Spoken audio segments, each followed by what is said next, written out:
To avoid becoming a victim of a serial killer, it's essential to stay aware of your surroundings and follow general safety guidelines. Always be mindful of exits, nearby people, and the nearest populated areas, especially when traveling alone, particularly at night.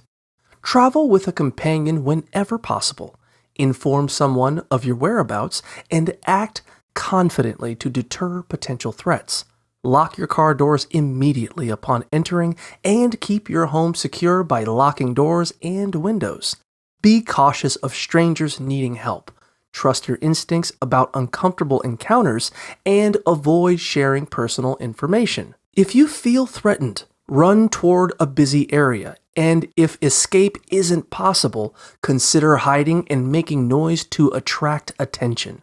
Regular exercise is also advisable to ensure you can quickly flee if necessary.